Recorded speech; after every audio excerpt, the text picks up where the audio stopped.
Hello, good afternoon, and welcome to Facebook Live with Gleneagles Global Hospitals. This afternoon, we are coming to you from the Lakdi Kapoor facility of Gleneagles Global Hospitals in Lakdi Kapoor, Hyderabad.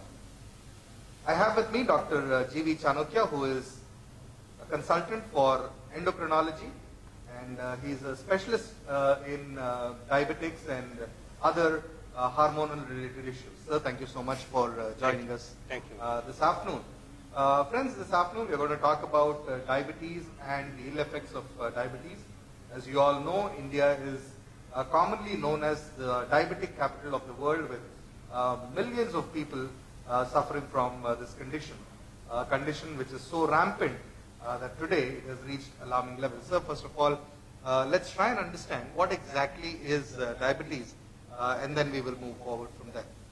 The diabetes is a metabolic disease which happens whenever there is an increase in blood glucose levels.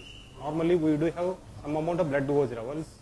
A normal amount according to science is said to be, on empty stomach, said to be up to 100 is normal. Whereas after food intake up to 126 we can take it as normal, but more than 140 most of the times it is taken as abnormal. So to put it in a nutshell, we can say diabetes whenever fasting is more than 126 milligrams per deciliter, or after food intake or after glucose intake more than 200, it is known as diabetes mellitus. This has been standard classification or definition of diabetes for past 20 years. But in addition, recently, that means for past 5 to 6 years or so, glycated hemoglobin, that is a measure of 3 months average sugar, that has been added. Normally, it should be less than 5.5%. If it is more than 6.5%, it also adds up to the diagnosis of diabetes mellitus. So, 3 parameters make up the diagnosis, that is fasting plasma glucose, after meal, that is glucose levels, and third one is glycated hemoglobin. Okay. So, why do we see such a vast number of people suffering from this condition? Almost every other person who's, say, above 40, 45, they seem to take it as a normal thing. Just we have been discussing among doctors a few hours back in our Gleneagles Global Hospital why there is so much rapid increase in levels of these lifestyle diseases, like hypertension, diabetes, thyroid, obesity, all these things. So the term itself shows it is a lifestyle disease. Okay. Because of mechanization, even for short distance also, we are not moving our feet. Correct. So in a way, it is leading to sedentary lifestyle. In addition, we are eating as usual. That means the amount of calories we have taken, that is not being spent.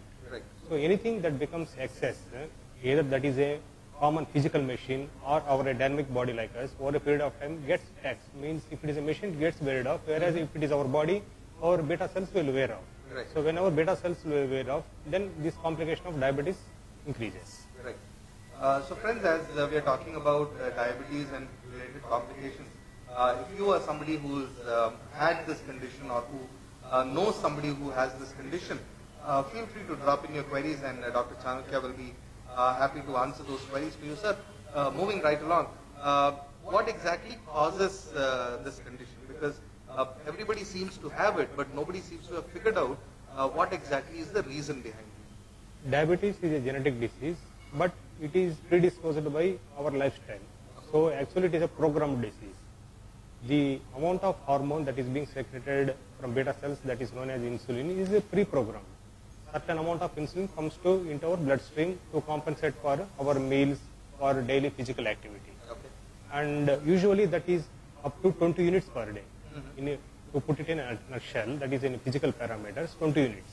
But we see often diabetics requiring higher amounts of insulin if they are on insulin or if they are on tablets.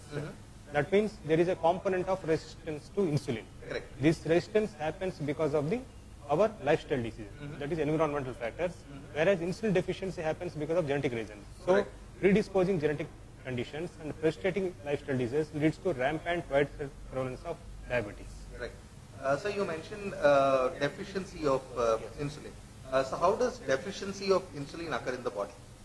The deficiency of insulin occurs in the body because of various genetic mechanisms that has been elucidated over a period of 10 years, and still we are evolving in phase. That is pre-programmed. For example, if mother is diabetic, her progeny, that means either her son or daughter, are also prone for diabetes mellitus, but albeit at 40%. That is statistical calculation. Okay. Whereas if father is diabetic, there is higher chance of developing diabetes in their children, around 60%. If both, unfortunately, parents are having diabetes mellitus, the risk of having diabetes in their progeny, that means in their children, is 100%. But that doesn't mean that everybody should develop diabetes at the age of 20, 30 or 40 years also. Right. By their lifestyle modifications, at least we can say, they can postpone the happening of diabetes mellitus by adhering to good lifestyle modifications like regular exercise, at least 30 minutes per day, and eating in moderation, taking good amount of fruits, green leafy vegetables that we have been talking along for a long time.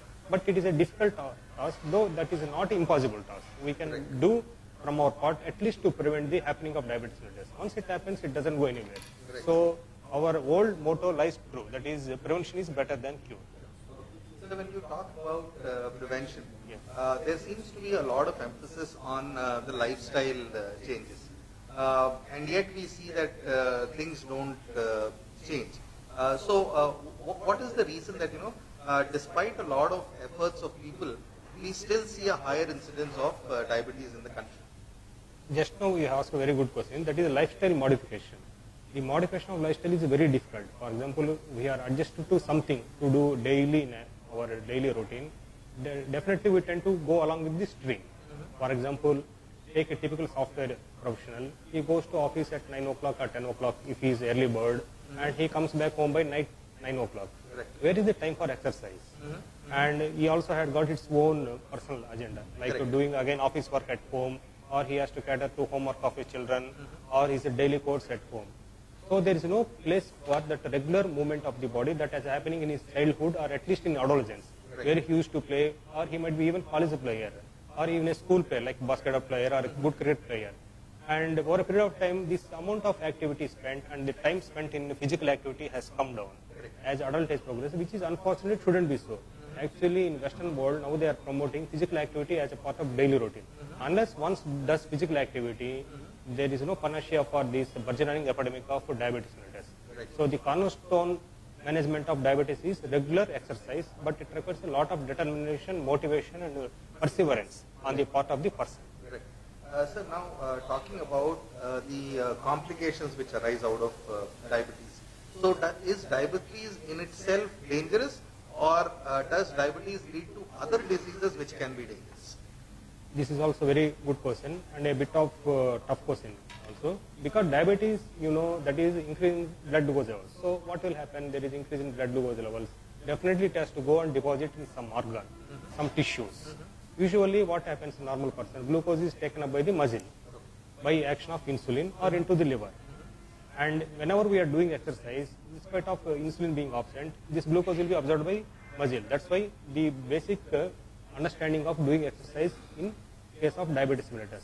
On the other hand, if there is no role for glucose, not going anywhere, no outlet for glucose, it will be deposited in unwanted tissues, where actually it shouldn't be there, like our nerves, like in kidneys, like in our eyes, like in our heart, and finally in the gastrointestinal system or brain itself. So they develop various complications like kidney dysfunction, sometimes unfortunately leading to dialysis, where kidney failure happens. They require repeated amount of blood exchange. Sometimes they may require eye support, especially in the form of laser, whenever they are becoming blind. And sometimes what will happen that they may silently prone to develop heart attacks. And in addition, this diabetes mellitus predisposes for a development of high BP, that is known as hypertension. So these are all happening. In a nutshell, we can say it is a silent killer. Sir, you just mentioned the subject of eyes. So how does a diabetic patient, his vision, and how are the eyes affected? Eyes, whenever, that is the most important organ in our body, that everybody should remember, including myself. Without eyes, nothing is there, quality of life. This eyes, in a nutshell, it contains a globe. It contains a light sensing organ that is known as the lens. And lens focuses, just like our physics, convex, this is a convex lens, it focuses incoming light, whichever we see, onto our retina. This retina is nothing but the extension of brain as a nerve layer. So in diabetes, what happens is, these blood glucose levels go and deposit into that nervous tissue. So that retina gets damaged. So whenever retina gets damaged, even though the patient is able to see, but that signals are not transmitted to brain. So in a way, they may become blind. Sometimes what happens is that these blood glucose levels, when they increase, they make these vessels dilate. And they make these vessels occlude also, because of the action of some other chemicals, which I don't want to mention because of technical terms. So there will be dilation of vessels, occlusion, leading to bleeding of the vessels inside the eye. So whenever bleeding happens in the eye, suddenly the patient may become blind. So that is the final stage. Sure. Sir, a lot of people with diabetes also complain about kidney-related problems. So can you help us understand the correlation between these two? Yeah. Same mechanism happens. Every organ in our body is supplied by nerves and blood vessels, so that our brain can control every system. Whenever the vessels to kidney are affected, or whenever the nerves to kidneys are affected, there will be loss of autoregulation. Normally, we are supposed to pass a urine of around, say, 1 liter to 1.5 liters per day of urine because of the good kidney function. In diabetes, what happens is that whenever blood glucose levels increase, they will damage that vessels and nerves supplying that kidney. So there will be decreased function of kidney. Instead of a good amount of production of urine, gradually the amount of urine will come down from 1 liter, 500 ml, 250 ml. Finally, they may land up in a stage of anuresis, that means no passage of urine, that is known as kidney failure. Right. Over a period of, it doesn't happen overnight. It happens over a period of years, say decades. Slowly it progresses. That's why it is called a silent killer. That's why most of the patients tend to neglect. Nothing is being seen outwards, why I have to worry about diabetes. But inside, because it is silent killer, it constantly, just like a rat, or we can say bandicoot, which chooses, but we don't know, because they come at night time and they eat away whatever it is there in the valuables in our household, but we still don't know that is going on. Similarly, diabetes damages these kidneys. Sure.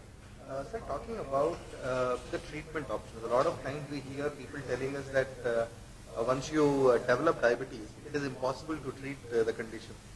Is it true to say that it is impossible to cure and we are just living with the condition in our lifetime? Impossible, in medical literature we don't use that term, because science is ever evolving and we have not seen such a modern and latest developments 20 years back. Nobody has visualized that we have progressed so much enormously, but still what we are giving treatment is inadequate as far as diabetes control is concerned. So in a way, a person asks us, sir, diabetes can be cured. Yes, of course, it will be well controlled. Cure depends upon two things. One is reprogramming of the genetics and lifestyle modification. Nobody can do reprogramming of genetics. Once we are born like this, we are born with these genes and we have to live like this. Whereas with lifestyle modification, at least we can prevent the progression of the diabetes mellitus, or in good settings like a person adhering to good lifestyle modifications, regular exercise, aerobics, treadmill, gym, gymnasium kind of things, at least to some extent diabetes can be ameliorated. We have seen good number of persons, especially younger individuals like 25, 30 years of age, with good lifestyle modification and all these things, their HbA1c has become normal, and at least for a year or so, they are now weaned off medications. Right. So, but whether it is applicable to each and everyone, that person to person it varies. One shouldn't take it as a generalization for each and everyone. For example, we can't say 60-year-old person coming to us with long-standing diabetes mellitus, sir, I want to be cured. Because already it has been genetically programmed, it has been damaged, so at least we have to continue medication for the rest of your life. That's what we advocate. Sure. Friends, we are having a discussion with Dr. Chanukya, endocrinologist here at Gleneagles Global Hospitals in Lakhrikapul. We are talking to him about diabetes and the consequences of diabetes. If you're watching our broadcast this afternoon, I see a lot of you sending in messages, but if you have any questions, if you would like to ask Dr. Chanukya, he'll be very happy to answer them for you. Sir, moving along, a lot is talked about the quality of life for a diabetic person. So what kind of quality of life can a diabetic person expect? And if there is continued negligence, what is the decay in that quality of life? Quality of life, that is, we abbreviate as a QOL. QOL, it is a very good thing as far as our lifestyle is concerned. Quality of life is, we can say, putting in a summary, it is as same as a normal person, as long as his diabetes is well under control, and he can do any kind of work. He is not banned for any kind of job. So we can say in a way, for example, a pilot comes to us for treatment because he is a long distance traveler and he has to cross the time zones. As far as the diabetes is controlled and as far as he is sticking to regular medications and well controlled, and he is not taking drugs which are prone to cause low sugars, that is known as hypoglycemia, he can safely commute. That means because his responsibility of not only himself, he is responsible for his lot of passengers, traveling forces. That means a pilot who is diabetic, who is not banned from his profession, that means diabetes, if it is well maintained, is not a barrier to anything. Right. Sir, in terms of awareness, do you think there is adequate awareness amongst our people regarding diabetes, avoiding diabetes and dealing with diabetes? We'll take this question in a positive note. I hope most of the population, they know how to deal with the diabetes means either prevention of diabetes mellitus or control of diabetes mellitus. So in prevention of diabetes mellitus, I repeat again and again over many seminars and sessions and live conferences like this, regular exercise is a must. Right. We have to devote at least half an hour for us per day. Telling something like that, I am walking at my workplace for 30 minutes, I am taking stairs, very good. You can do all those things, but they are all in addition to your regular exercise, because work can't be equated with our exercise.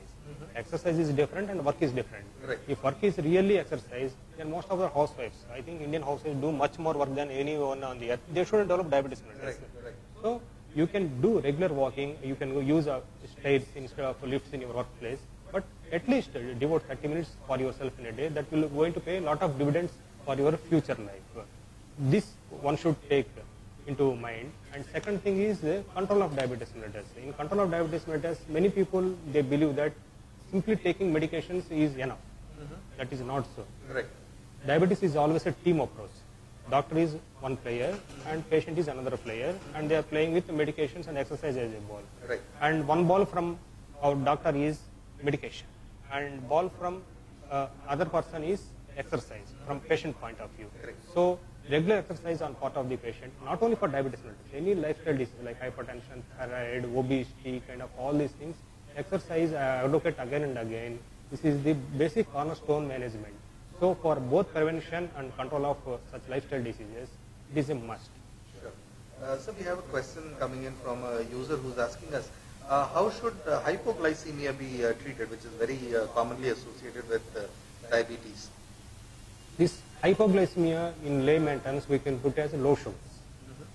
Low sugars, it is defined as any blood glucose level less than 70 in a diabetic person. In normal person, low sugar we call when it is less than 50. Why this higher cutoff has chosen? Because we want to be on safer side. Because always these glucose meters which are available readily, they have got some variation, 10% variation. So we make it a value of 70. So immediately whenever a patient has got, diabetic patient has got hypoglycemia, we have to check with glucometer. If it is less than 70, ask them to take extra food, whichever is available immediately. So that need not be sugar always. That I insist again. Many persons, they think that they have to take one pellet of sugar, which will again rebound this thing. Blood glucose values, they may shoot up to 250, which is again detrimental. Right. So if on one side, if person is symptomatic, means having some little amount of jitteriness, sweating, they can have one glass of milk, fruit, kind of those things, and can recheck their sugar values after half an hour. If it is more than 70, nothing to worry. They can go ahead with a regular pattern. On the other hand, patient is becoming unconscious, severely sweating like that. So they can have one teaspoon of sugar. That is sufficient. No need to load with the sugars and candies, all these things. There is one more thing that is known as glucagon injection, which is not readily available. When a patient is found unconscious with low sugars, then any nearby stent, it is just like an insulin pen. We have to inject with that glucagon and patient will recover immediately. So these are the things which you advocate in the management of the hypoglycemia. Right. So you were talking about sugars and taking sweet substances, or not necessarily taking sweet substances. A lot of diabetic people take artificial sweeteners. It is a big industry in itself. So how safe are these? How recommended are these? There is a social experimentation. For example, if you are provided one box which contains 3 columns, say one is filled with cashew nuts, another is filled with badam, and another row is filled with our jaggery, or we can say grapes, dry fruits. So we saw that most of the people try to consume that sweet grapes, dried grapes, instead of taking. So second one that got adjusted was cashew nuts. Last that was left over is badam. So among these, which one is better health-wise? Badam is better because it has got lesser cholesterol compared to our cashew nut.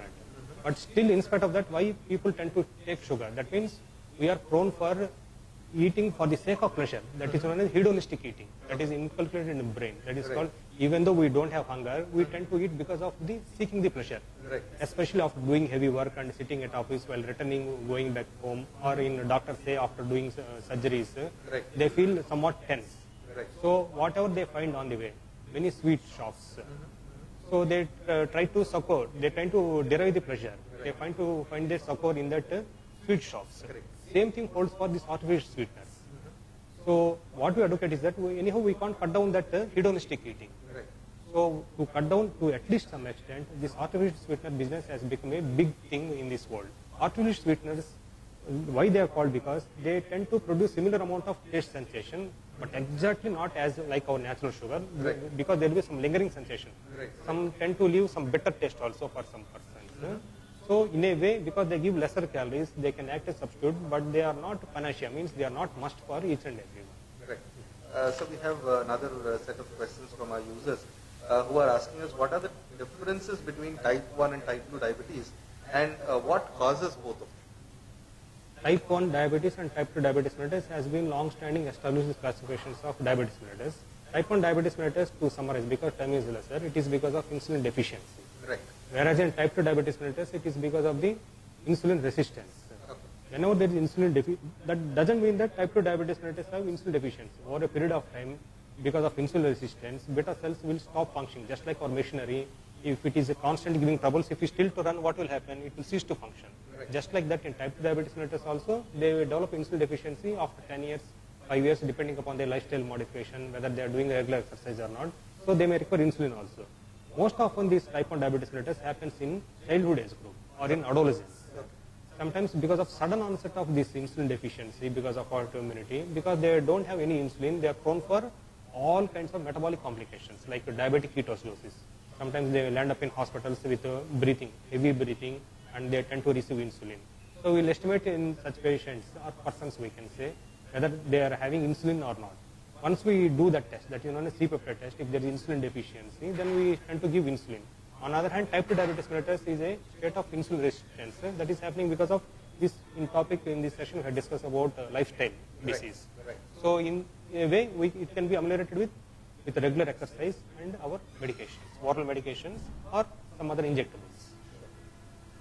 Friends, we just had a long and detailed discussion on diabetes and its consequences. We also looked at various factors which cause diabetes. We discussed how to treat hypoglycemia and what are the consequences of having diabetes and the way diabetes affects our everyday life and the quality of life. Sir, thank you so much for joining us. Thank you for answering my questions, the questions from the users.